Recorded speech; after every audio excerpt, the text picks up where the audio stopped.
Di masa fitnah kubra yang paling dahsyat luar biasa, itu anak ini Al-Hasan setelah tumbuh dewasa ngajak anaknya dengan nama kakeknya Muhammad jalan-jalan. Perhatikan bagaimana cucu Nabi ini luar biasanya menerapkan kaidah-kaidah tadi. Kata kakeknya, bicara yang baik, kalau nggak mampu diam. Di masa fitnah kubra banyak fitnah bertebaran, begitu sedang jalan-jalan berdua, tiba-tiba datang seseorang mencela habis Al-Hasan dengan cucunya, dengan anaknya. Habis celah. Apakah Al-Hasan membalas? Beliau cuma begini aja, diam. Begitu selesai, orang itu pergi. Fantalaqa faqala ibnuhu, maka anaknya berkata kepada ayahandanya. Lihat kalimatnya, ya abati lima lam tarud. Satu, ya abati. Dalam bahasa Arab itu panggilan ayah termasuk ibu itu ada 3 jenis, Pak Bu. Satu abi, untuk ayah. Kedua buya. Ketiga abati. Untuk ibu, ummi, moya, dan amati. Ummi, umayya atau moya, dan amati. Abi dan ummi itu panggilan hormat. Jadi kalau kita ingin menghormati orang tua kita panggil abi atau ummi. Buya atau muya atau umayya itu panggilan sayang. Jadi kalau Anda ingin menunjukkan sayang misalnya pada ayah, atau sekarang diperluas panggilan sayang pada seseorang walaupun bukan ayah kita, karena aspek yang lain, karena ilmunya, karena akhlaknya. Buya Hamka bukan ayah saya, tapi saya panggil beliau Buya. Ya, karena akhlaknya, ilmunya, dan keutamaannya yang kita bisa dapatkan. Tapi kalau Anda ingin gabungkan dua hal ini, abi dan buya digabungkan, maka berubah kalimatnya jadi abati namanya. Kalau ibu, amati.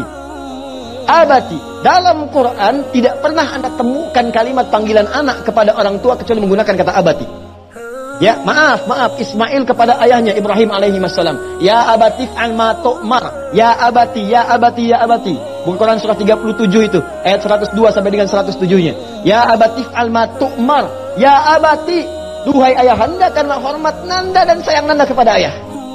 Ini isyarat dalam Quran, Anda ajarkan anak Anda dengan kemuliaan, maka dia akan membalas dengan yang lebih baik lagi. Ya, tapi tidak harus panggilan yang sama. Maksudnya cari panggilan-panggilan yang menghadirkan sayang dan hormat. Jangan sampai ada panggilan anak ke orang tua tuh kayak teman, atau nggak terlihat unsur penghormatannya kayak di barat sekarang. Ya, panggil nama sebegitunya saja. Kata Quran tidak. Bedakan. Anda silahkan misalnya sebutkan dengan panggilan ayah, papa, mama, dengan cari panggilan hormat dan sayang. Jangan sampai Anda sematkan kepada anak mengajari panggilan seakan-akan kehormatan Anda runtuh di situ. Kalau panggil papa nanti jangan papa, friend. Oh, begitu datang WhatsApp, men, wah luar biasa. Hello friend, nah itu hilang kehormatannya. Anda boleh panggil dengan nama-nama yang indah sesuai dengan bahasa kita. Coba hadirkan nama itu. Ya, unsur tadi hadirkan, sayang dan hormat. Walaupun tidak harus dengan nama yang sama, apalagi kalau belum paham. Ibu sekarang paham, oh panggilan indah dan sayang itu amati. Tiba-tiba Anda pulang ke rumah, ibu nggak ikut sekarang. Begitu pulang ke rumah langsung dibuka pintu. Ya amati. Wah, kata ibu Anda, kamu ya, mama belum mati. Karena belum paham. Ya abati lima lam tarud. Kata anaknya Al-Hasan, Pa, demi hormat nanda pada papa dan sayang nanda pengen tahu kenapa papa nggak balas. Kenapa papa nggak balas? Kalau papa tuh diam, tenang aja kayak nggak ada apa-apa. Padahal kan kita barusan dihina, dicela, dimaki. Papa kenapa diam saja? Perhatikan jawabannya. Wala adri kaifa arid. Ya bunayya la adri kaifa arid. Nah, papa itu nggak tahu bagaimana cara membalasnya. Jadi mau nyari kosakata ke dalam jiwa untuk sekedar mengatakan saya tidak seperti yang Anda duga. Atau misalnya Anda tidak lebih baik daripada apa yang Anda sangkakan kepada saya. Itu nyari kalimat itu pun nggak ketemu. Takutnya itu jadi celaan juga. Anda bayangkan tuh. Maka hidup orang seperti itu diberi ketenangan oleh Allah, seakan-akan nggak ada gangguan. Dia orang mau menghina satu buku pun, dia kayaknya nggak ada satu huruf pun nggak ditemukan untuk balas. Makanya ketika tidak menemukan balasan, dia tidak gelisah mencarinya. Nyari gitu. Kan ada orang baru dihina satu huruf, dia balas satu buku. Ya. Itu orang capek. Ya. Tapi ada orang-orang yang dibuka oleh Allah, dilapangkan hatinya. Jadi begitu masuk pun, tenang aja, masuk biasa. Kayak nggak ada pengaruh. Siapakah orang itu? Ini, orang yang berlatih menata lisannya selalu dalam kebaikan dan mengabaikan setiap yang buruk yang tidak Allah perkenankan. Maka orang itu akan dijaga ketenangan. Dan sifat orang ini, ketika diluaskan hatinya, maka hal yang Allah berikan kepadanya pertama kali adalah apa teman-teman sekalian?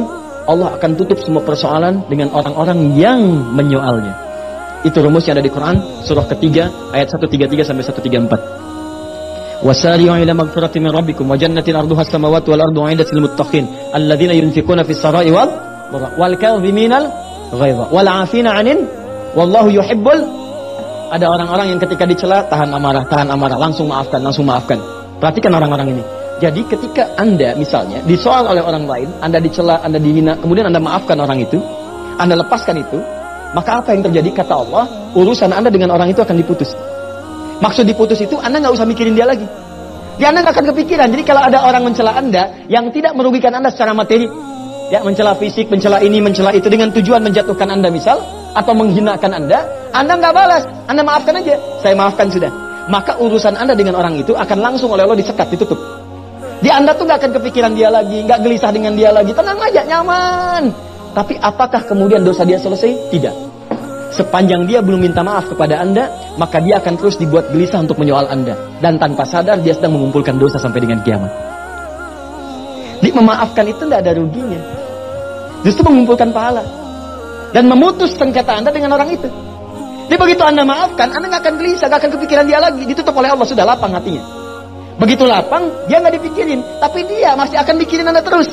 Dan dibuat gelisah untuk Anda. Bikin lagi status, nyoal Anda lagi, ini lagi, itu lagi. Dia dibikin gelisah, tiap malam mikirin. Sampai siang datang dia mikirin. Dan dia nggak sadar ketika dia menyoal Anda terus, dia sedang mentransfer pahala kepada Anda. Dan dosa Anda diambil oleh dia. Jelas?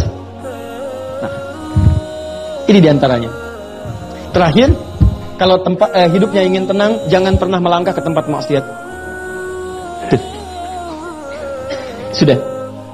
Jangan pernah melangkah ke tempat maksiat atau bersikap sombong dalam kehidupan. Maka Allah akan jamin hidup Anda akan tenang. Jadi satu, jangan memandang yang keliru. Kedua, jangan bicara yang salah. Yang ketiga, jangan melangkah ke tempat maksiat atau berlaku sombong dalam hidup. Anda lakukan semua tiga hal ini sederhana, maka Allah akan jaga ketenangan hidup Anda sampai dengan kembali kepada Allah Subhanahu wa taala. Jelas? Terakhir. Ini saya lambatkan karena ini yang paling banyak diharapkan.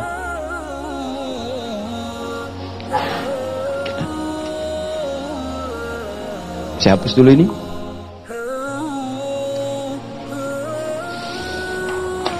Sudah? Nanti kalau Anda sudah latihan begini, yang tadi dipakai latihan, ini nggak mudah nih latihan yang tadi nih. Ya. Jangan dikira mudah, ustadz pun banyak yang gagal di sini. Sekarang perhatikan bagaimana satu ustadz dengan yang lain saling mencela. Jadi kalau ustadznya sudah saling mencela, bagaimana jamaahnya? Ini agak aneh juga ini. Katanya ustadz, katanya belajar, tapi kenapa sibuk dengan saling mencela? Ya, saling menahdir, saling menghina satu dengan yang lainnya. Apa yang mau diambil? Jadi kalau ustadznya sudah mencela, bagaimana muridnya? Ya. Ini hati-hati. Kita berlindung kepada Allah dari hal-hal yang kurang baik. Kalau ada yang demikian, kita doakan, jangan dibalas. Kita doakan. Dan saya pun sering katakan, kalau ada orang yang mencela saya, Anda jangan membalas. Ya, saya aja nggak balas, kenapa Anda mesti balas? Ya. Dua, kita masuk ke materi. Agak cepat ya. Ini bagian terakhir. Kita hanya punya waktu kurang lebih 10-15 menit. Bagaimana caranya? Kalau tadi ketenangan diberikan, tenang terus. Ya, bahkan ada masalah tenang. Di soal orang tenang. Dan yang paling hebat hasilnya, tadi yang Quran surah 25 ayat 63 itu. Kalau Anda jalan kemanapun, nanti ada prestasi yang sangat luar biasa gemilang. Puncaknya, jalan kemanapun ketika dilecehkan orang pun, Anda bisa membalas dengan cara yang terbaik. Wa ibadur rahmanil ladzina yamshuna 'alal ardi hauna wa idza khatabahumul jahiluna qalu salama. Hamba-hamba Allah yang penyayang itu kalau berhasil latihannya, dia akan jalan dengan tawadhu, dan ketika disoal oleh orang, ada yang mencela, ada yang menghina, ada yang macam-macam, yang dia balas hanya membalas dengan keadaan yang lebih baik. Wa idza khatabahumul jahiluna qalu salama. Dia malah mendoakan. Marah tidak, ada yang ngasih hadiah, ada yang ngasih senyuman, ada yang macam-macam. Anda biasanya kumpul-kumpul dengan teman-teman, kadang kegiatan nggak jelas. Tiba-tiba jalan ke masjid, mau ke pengajian. Di jalan, Anda namanya misalnya Kevin. Tiba-tiba dipanggil dengan panggilan baru. Soleh. Wih, lewatnya ahli surga. Jeng jeng jeng, gitu kan? Itu latihan. Tapi kalau Anda sudah tenang, oh rumusnya, saya sedang diberikan pahala oleh Allah.